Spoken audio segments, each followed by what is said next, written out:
This is Dr. Charles Parker, and you're listening to CoreBrain Journal. It's the place where I connect both fresh discoveries and interesting different perspectives from advanced mind science with the realities of real people and everyday life down on Main Street.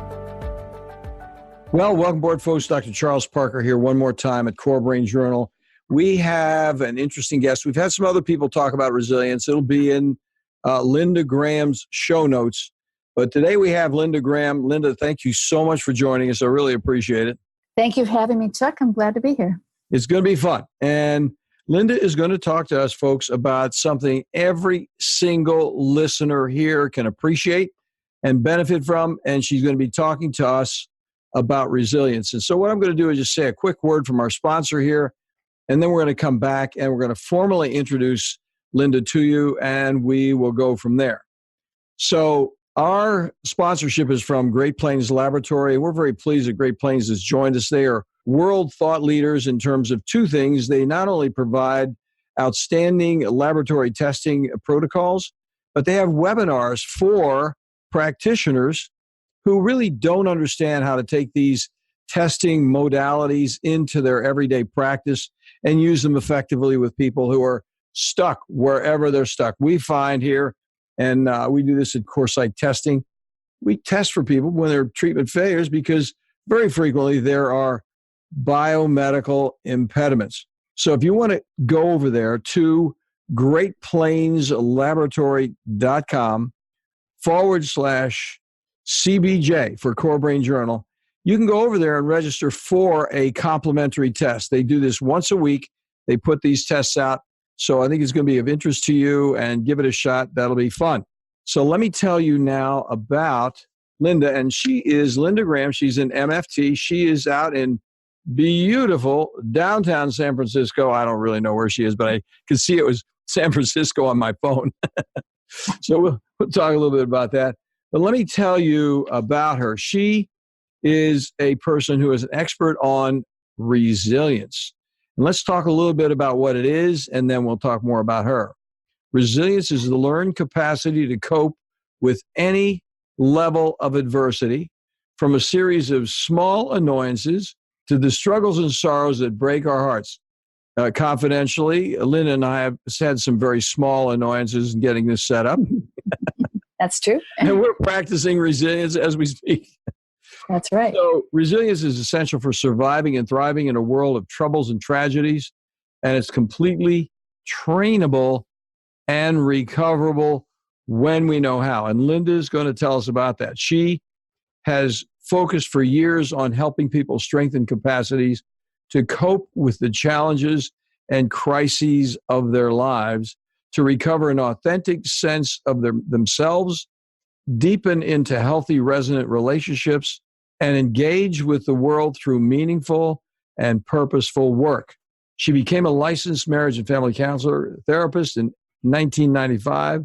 She specializes in helping people reverse the impact of stress and trauma, manage their anxiety, depression, loneliness, and shame, shift out of reactivity, contradiction, contraction, and smallifying to more openness, trust, consciousness, compassionate connections, and cultivate the mindful awareness that shifts their perspectives so they have more options and wise choices. So with that, that's what we're going to be talking about. And let's get started with the basic question that we like to always ask everybody here, because I think it helps the narrative. You know, what's going on? Linda, how did you, first of all, you started relatively recently with a marriage family. So, but then you've been interested for some time in this. How did you get interested in this particular part of marriage and family counseling? Okay, so I have been an MFT for 25 years in the San Francisco Bay Area, and most of my work involves helping clients recover their resilience at any level of disruption, barely a wobble, the serious struggles, or the too much of trauma. And what I've learned is that clients have that capacity. They don't always know that they do, but it's a capacity innate in their brain, so it can be strengthened and recovered. And I got interested because I began to see, if I can tell you my own story of one of those moments where that happened. Okay, so I was actually walking to my office in San Francisco. I parked in Golden Gate Park, and I could walk through the park to my office. And I was thinking about something. I was worried about something, so I wasn't paying any attention to where I was going. And I stepped into this sidewalk of freshly laid wet cement up to my ankles. And the cascade of critical thoughts started right away. You stupid klutz, look what you did. Ouch. You're going to be late to work. You're going to have to reschedule clients. You're going to lose clients. You're going to lose your business. And I could do that in about 3 seconds. So for once, I stopped and said, wait a minute. I'm really kind of sick and tired of going down the rabbit hole, criticizing myself just because I made a mistake. I'm not the only person on the planet that made a mistake today. This is probably not the only mistake I'm going to make today. So I can work with this differently. I can shift my attitude here and work with this differently. So I took my feet out of my shoes and I pulled my shoes out of the cement. And I walked over to this nearby apartment building. They had an outdoor water faucet. It really did happen that way. And I was realizing, well, wait a minute. I could approach this differently. I could relate to myself differently. I could have a different attitude here. And the workers came over with some paper towels to help me wipe off my shoes. And I realized, if I can shift my attitude in this moment, I can shift my attitude in any moment. And that was the big shift for me. If I can do it in this moment, I can do it in every moment. And then later, I picked up this quote from a colleague of mine, Frankie Perez, and he says, how you respond to the issue is the issue. So I began to get very interested in helping my clients strengthen their capacities to pause, be with whatever was happening, notice their own reactivity, their own contraction around it, and use the tools that we know help regulate the nervous system, come back into some emotional equilibrium, relate to themselves in a kinder, more compassionate, positive way rather than beating themselves up, being able to relate to other people and pull in other people as resources and refuges, like the construction workers that, help me wipe off my shoes. And then to cultivate their capacities to reflect, to pause and step back and reflect. What are my choices here? What are my options here? And to be able to choose the wiser option. So that's how I got interested in resilience, but also in the neuroscience of resilience, the neuroplasticity of the brain. How does the brain change? How do we create different ways of responding? How do we rewire the old ways of responding? And so that's what led to bouncing back and resilience. Well, that is such a very good story because every single one of us have had our feet in the concrete at one time or another. That's right. No question about it. And I love that quote. I had to write it down while you were talking because I thought, oh my gosh, what a tremendous quote. For anybody in having any kind of a psychological adjustment problem to changing vagaries of life, to come in and think about that the issue is how you respond to the issue. Right. So let me say this. From behavioral science research, we know that there are several factors that predict how resilient someone is going to be. One is the severity of the external event, whatever that is. In other words, it's different if you're in a fender bender from being in a car accident that causes an injury, from being in an accident where you caused the death of a child. The severity of the stressor has something to do with how resilient we are. The strength of our external resources. Can we call on family and friends? Do we have financial resources, medical resources, and counseling resources?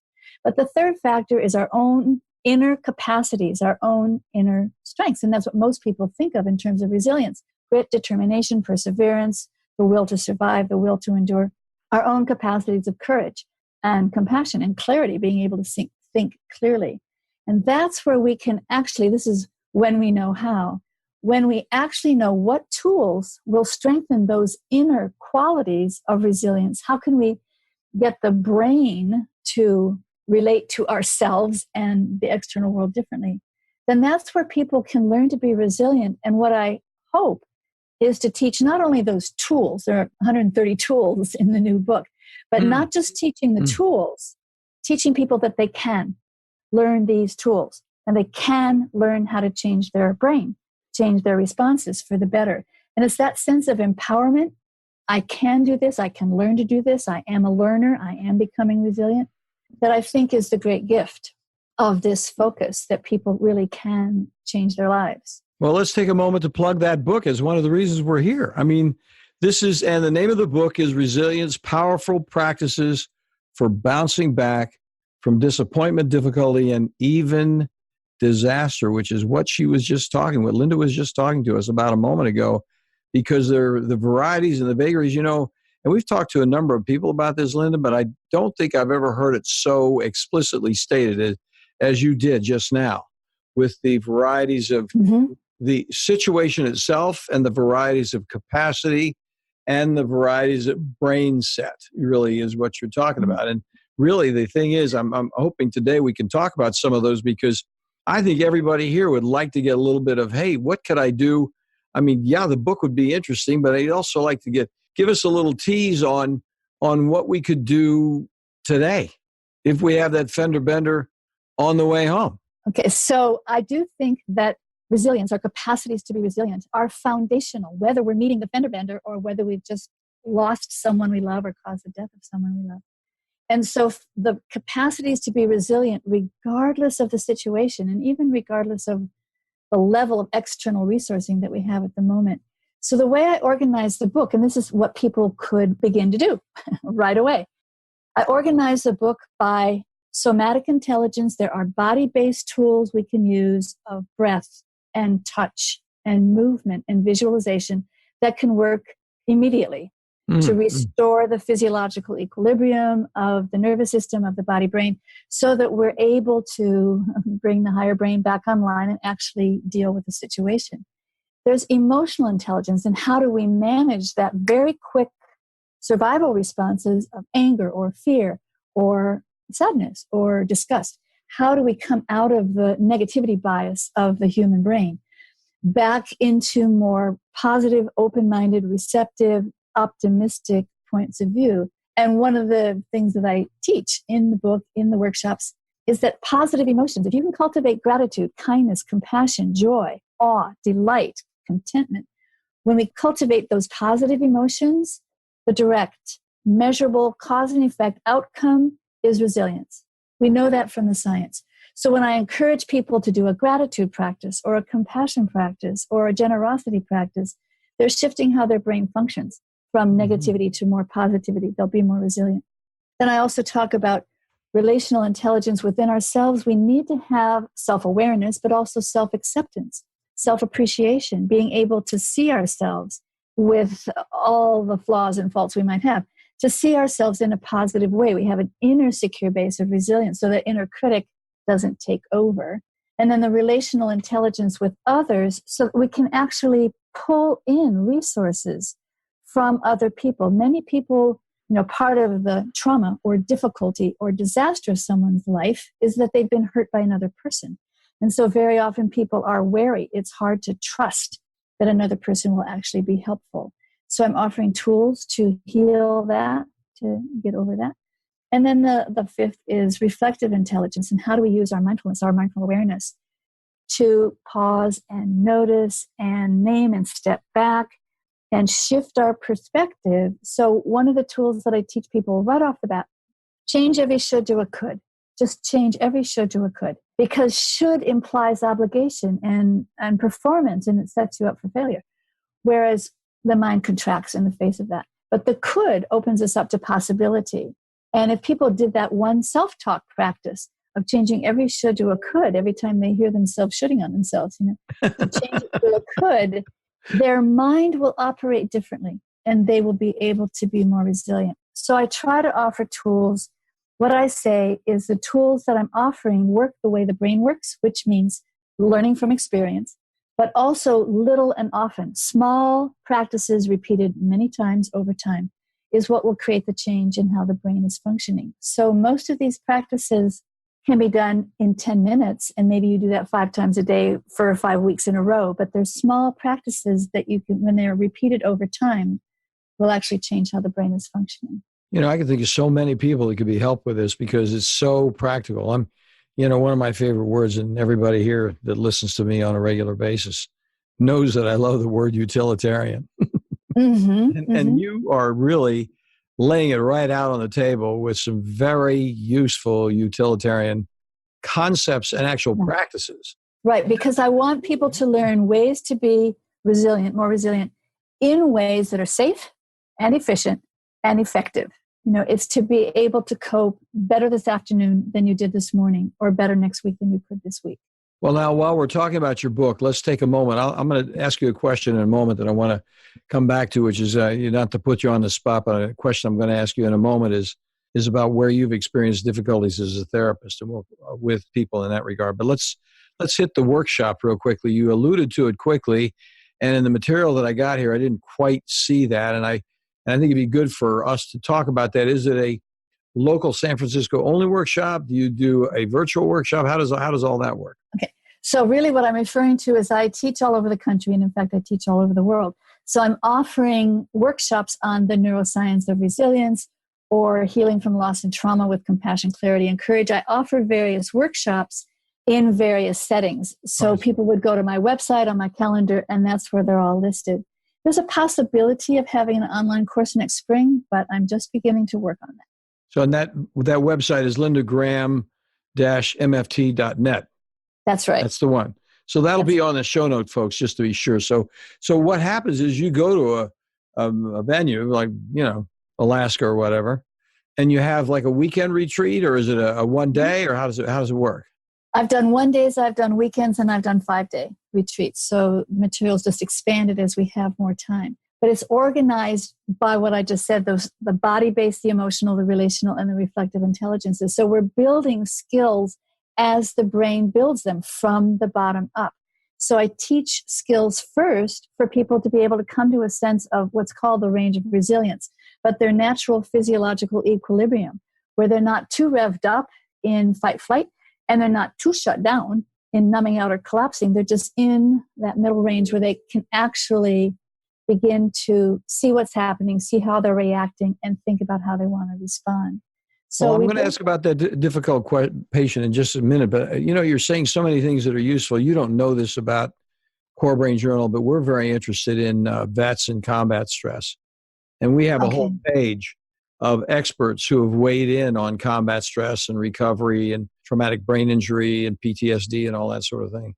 Mm-hmm. And we have talked to a number of really interesting professionals who've done some research with accelerated response therapy, which is a whole other level of care here. But I think the way you're talking about it has a number of more in-depth aspects to it. Do you have some experience working with, my thought of it while you were talking, and I don't know anything about what you're doing. I'm learning about it from you, but right. It sounds to me that a person coming back from a war trauma, which has multiple traumas and so many, and that whole shell shock thing of coming home, going into a different reality. Right. It seems like they get completely untrained from resilience in some way with that it would be more than just a single event. You're dealing with an entire series of events. Do you think that has a special application to individuals who are coming back from trauma who are vets like that? So what I would offer is the research that's been done by the people who are researching post-traumatic growth. And in fact, they've interviewed many, many combat veterans and prisoners of war and people who have been in the most dramatic and traumatic situations. So I'm just passing along what they have found. So I'm boiling it down to 5 phases that people go through to be able to come out of the trauma, even when it's really piled up and affected how their brain is functioning. So the first is acceptance of reality and the consequences of reality. And that is found to be one of the most significant predictors of whether people will come out of trauma and into post-traumatic growth. It's just accepting reality. Yep. This shit happened. Okay. Maybe I said that on the radio. And then once that happens, then you begin the other steps. The first is resourcing with people. And that means just simply being able to be with people where you can tell your story without having to defend or explain or justify. And that's why often combat veterans prefer talking to other people who have been in combat because they know what it's like out there. They know what happens out there. But being able to be with people who are what are called compassionate companions, not people trying to fix or give advice, but just can listen and absorb what you're saying.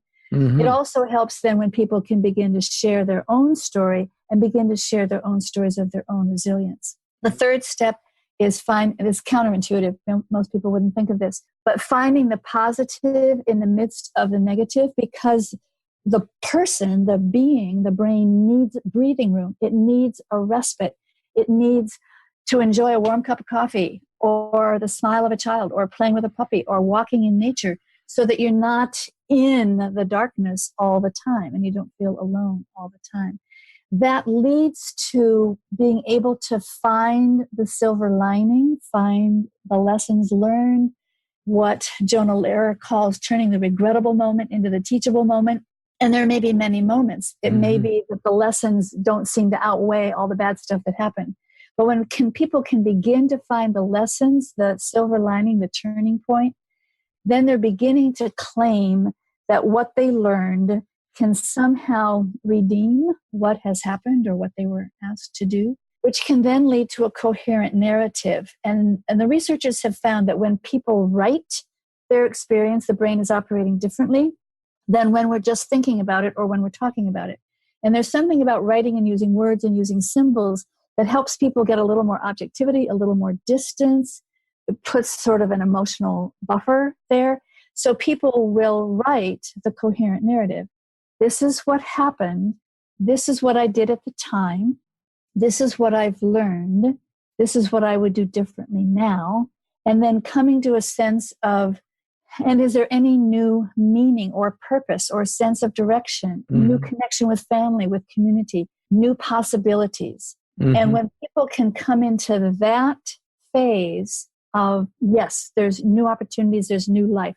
There was before, there was the event, many events, and now there's the after. And so what I've learned is that it's not so much about combat veterans sometimes bouncing back, but about bouncing forward into a new life that has new possibilities. When people can say, this is what I learned, or this is the new life that's available to me, not just in spite of what happened, but because of what happened. Not just in spite of, but because if it hadn't happened, my life would not have gone in this direction. And to be able to find the opening, the positive, the meaning of that. So there's a long arc of recovering from trauma, very serious trauma. But those are some of the steps that are involved. And when people have hope that they can recover and come into a sense of resilience and purpose again, then they can go through those steps with the help and support of other people.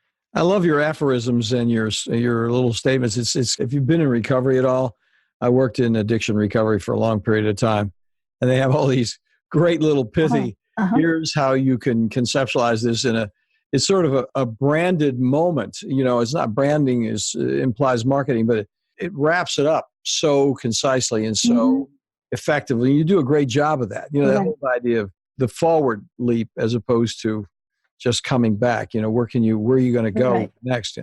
That there are a lot of pith quotes in my book and on the website, because there are many, many people who have said many, many wise things about resilience, and we can get support even familiarizing ourselves with those words of wisdom. I'm glad you said that, because I'm totally a quote nut. I confess it. If you get over to CoreBrain Journal, you see I'm quoting everybody over there. And because I think there's so many little pithy aphorisms that completely change your point of view if you actually reconceptualize what they say and what the context of your life is at that moment. Here's the quote that sort of summarizes that. It's from James Lowell. Mishaps are like knives that cut us or serve us as we grasp them by the blade or by the handle. Wow. That's heavy. Got to write that one down. I can see the grasping going on out there. Yes. Oh my gosh. Well, listen, here's the question I'm going to ask you. It's probably going to sound a little mundane, but I think it's really good to, in a way, personalize your experience with individuals.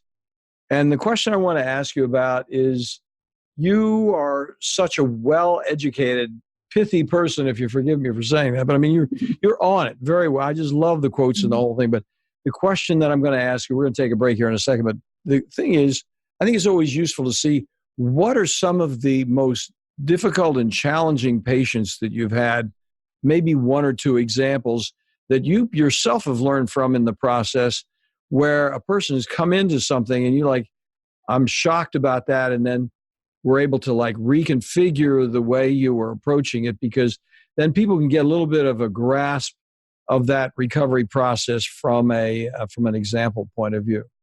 So folks, we'll be back in just a moment. We'll see what's going to happen with what Linda will tell us about that question. Back in just a moment. Today, the world of mind science, psychiatry, and mental health is rapidly changing with innovative, comprehensive testing that takes both patients and practitioners into a new world of measured details with useful, understandable, and remarkably actionable plans. The key phrase here is cost-effective. Testing also introduces a key parallel word, predictability.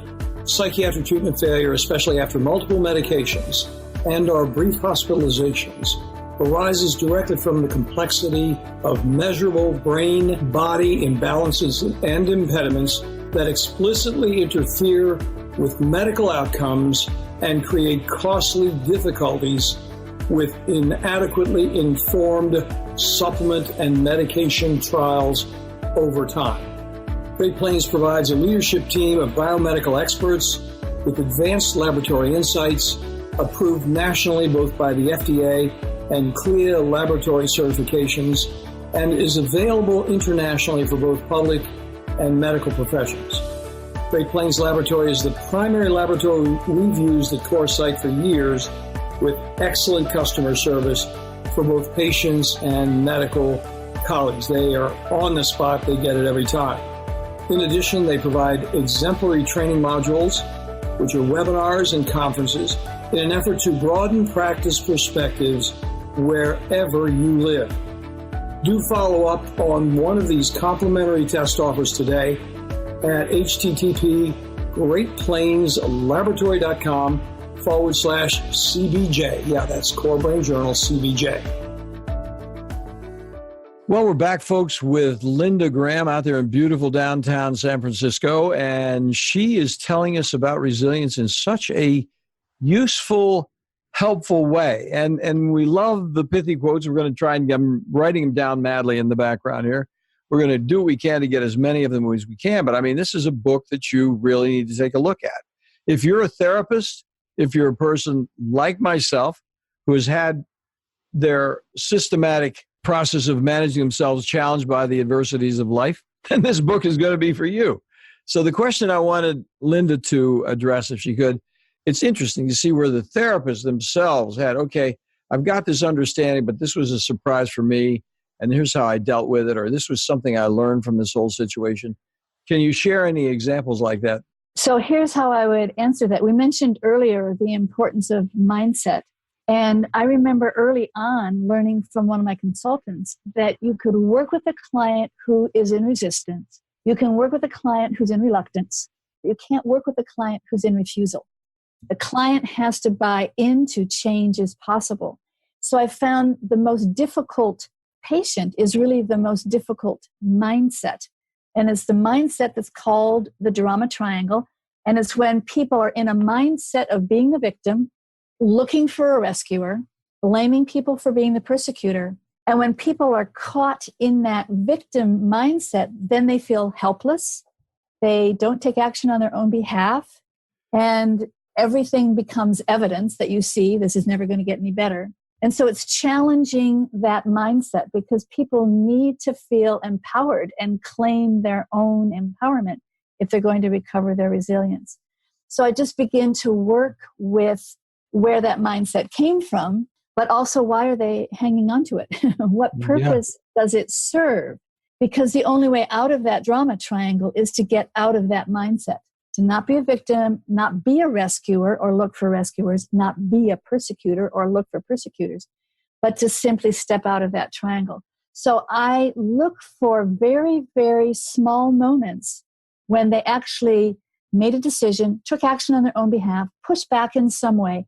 And even if it was a small example, maybe, they're challenging someone that made a mistake at the bank or something. Mm-hmm. But if you move into that place of empowerment, let's grab that and make it grow, make it grow, make it grow until it's a new platform that the person can stand on within. They need some sense of empowerment. So then I will use the tools. Okay, so say they're still in their victim stance. Are they willing to try one of the many, many tools that I will teach them? And if they can experience their sense of self shifting or their relationship to the event shifting, if they can experience something budging, then they have a sense of success and maybe I can become resilient. Mm-hmm. And I just keep teaching those tools little by little by little, hand on the heart, pulling in your circle of support, changing every should to a could. There are many tools. If they can make a little bit of difference, they begin to get the experience that they could make a lot of difference. Now, you used a word there. I want to make sure I got it down because I thought that was such an important word and such an evocative word. And that was something, the phrase you used there, the person who just plain old resistant. Was that the word you were saying? Resistant, reluctant, and refusing. Okay. Okay. Yeah. I had an adolescent come by this afternoon, and I was doing a medical evaluation. I'm not doing psychotherapy. I'm just trying to make a connection with this guy. He's 17 years old. He's almost 18 years old. And he's eye rolling, huffing and puffing and, just squirming around over the whole thing. And the thing is, it almost winds up becoming kind of a family therapy situation because his father is being completely disrespectful to the kid over there, saying all this stuff. So I'm like trying to connect with the kid to pull him out of a hole while the father's banging him over the head with a shovel while I'm trying to pull him out.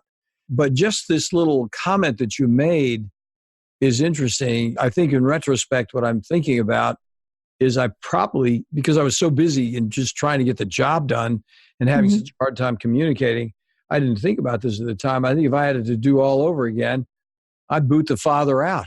That's really what I should have done. So what we know is the brain needs to feel safe to do its learning and changing. Now, coming back to our combat veterans, I've learned sometimes it's just not wise or possible for a combat veteran to feel safe. They can feel safer. Perhaps they can feel safer. But being in the military is not always a safe situation. Yeah. But when the person can feel safe, like your adolescent, not feeling safe if their father's pounding on them, but if they can feel safe with you in the openness and the warmth and the empathy of the relationship with you, we need a person to be able to come back into that sense of safety in their body to turn the brain back on, to turn on the neuroplasticity in the brain so that they can begin to learn something new. So that's always the prerequisite for good therapy. It's probably the prerequisite for any good relationship is a sense of safety. So well said. You're saying it so much more articulately than I do when I'm talking to people. But I say, if we just squeak that barn door open a little bit and let the light in, and that's close to it. It's metaphorically similar. But I think the thing is, if a person can see that little bit of light coming down the tunnel, that's another metaphor. There's a little bit of positive and there's a hope and there's something we can go to. Now, I'm going to segue from that to Leonard Cohen's words from Anthem. Ring the bells that still can ring. Forget your perfect offering. There's a crack in everything. That's how the light gets in.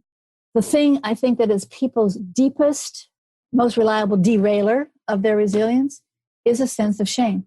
A sense of not being good enough, not being lovable, being a failure, being inadequate, not being worthy, like your adolescent might have been experiencing if his father's berating him. And so I'm finding that helping people come out of that sense of shame, out of the inner critic, into a sense of self-acceptance, self-appreciation, self-admiration, where they understand that they really are a good, worthy, not perfect, but good and worthy human being. There's a crack in everything. We all feel fear or shame or anger, or we go ballistic from time to time. But to be able to accept that that's part of being a human being. So this is why I often teach tools from the Mindful Self-Compassion Protocol. There are many tools in my book with permissions of the developers of that protocol. To be able to know what's happening, to be kind to ourselves in the moment that we're reacting the way we're reacting. Okay, so I'll give you another little story from my own experience that might illustrate that. Simple story. We had a power outage one winter, no electricity for 36 hours in January. No heat, no lights, no stove, no refrigerator, no phone, and no internet. And I was okay until I got up in the morning and wanted to reconnect on the internet. And I noticed myself getting grumpy and cranky and it wasn't doing any good at all. So I walked into my kitchen and there's a magnet on my refrigerator given to me by one of my students saying, may I give myself all the compassion I need? And I go, yeah, right. I teach this stuff. So I stop, put my hand on my heart. May I be kind to myself in this moment? May I accept this moment exactly as it is? May I accept myself exactly as I am in this moment? May I give myself all the compassion and courageous action that I need? And I went through that protocol just twice, and I felt my brain open up. I felt my brain expand back out. And I go, well, wait a minute. I have internet at my office. That's 10 minutes away. And I tell the story, as we know that our cyberdukkha can be a problem sometimes, but not that that was the worst thing that ever happened. But I couldn't solve the problem when I was contracted and angry. And as soon as I be kind to myself, accept myself, as soon as I did that, my brain opened back up and could think again. So these practices don't solve the problem, but they put us in a functioning of the brain from which we can solve the problem. That's why these tools are so effective. Fantastic. So well said. I mean, that was great. I mean, because that is, that's the practice right there. And that was the reason I was asking those questions, because you can see the value of it. You can actually do your own self-care, your own level of increased self-responsibility by taking care of yourself in a different way. You think you're taking care of yourself by kicking yourself around the barn, which is the way, so many people think they're going to, with some kind of admonition is going to work. I think we do have a responsibility to be resilient. I think that's true. As human beings, life is hard. That's inevitable. But we have a responsibility to learn how to be resilient. And if we're parents, or if we're therapists, or if we're coaches, or if we're business leaders, or whatever, we have a responsibility to learn how to be resilient. And one of the things that I also teach from that mindful self-compassion protocol, because I have had difficult clients who are really struggling and really upset and a little overwhelmed and overwhelming. So I do compassion for me, compassion for you. I breathe in compassion for myself as the therapist. I breathe out compassion for them as the patient. Now, I'm sitting there listening, I'm responding, I'm engaged with them, but I have that practice going on in the back of my mind. Compassion for me, compassion for you, so that I can stay grounded, so that I can stay open and not have to shut down or ask them to leave. Yeah. Or change the subject, however carefully one might. Exactly. Ouch. Right. Well, listen, this has been great. We got to wind up here, but I want to thank you so much for taking the time. This has been really helpful, Linda. We're going to have you on that combat stress page for sure, because that's obviously a place to go. We're also going to have you on the mindset page, because mindset is really absolutely important with this whole situation, because it's elemental to what you're talking about. That's right. It's a structural change in the way you actually manage yourself and your life in the context of the reality that you're living in. That's right. That's right. Fantastic. And the more people can come into, shifting from a fixed mindset to a growth mindset, as Carol Dweck taught, but coming into a growth mindset is where we're willing to try. We're willing to take risks. We're willing to fail and try again. And we need that growth mindset to be able to be resilient. So let's close with the website. People may be in their car going to work right here. We'll have it on the show notes, but you want to say what your website is and where any place can get a hold of you? Okay. Linda Graham -M as in Mary, F as in Frank, T as in Tom, .net. And everything on the website, my weekly posts are posted there. The video interviews I've done with other experts on resilience are posted there. The calendar of my trainings and workshop is posted there. So there's a lot of resources. They're all free. They're all easily downloadable.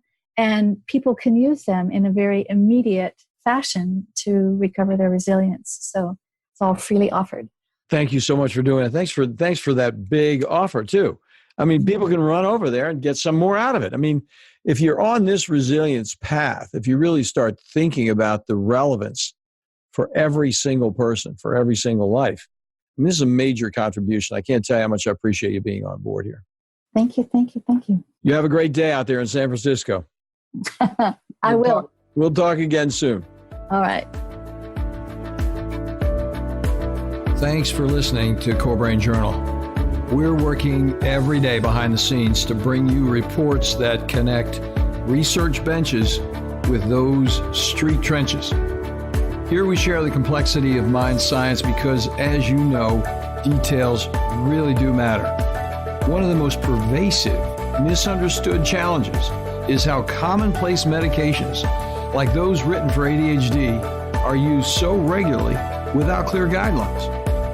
If you think you'd like more specifics, take a minute to download my 2-page PDF packed with video links and references on the absolute essentials of how to start ADHD medications. They're easily available at CoreBrainJournal.com/start. Thanks for listening. Do connect and stay tuned. Together we can make a difference.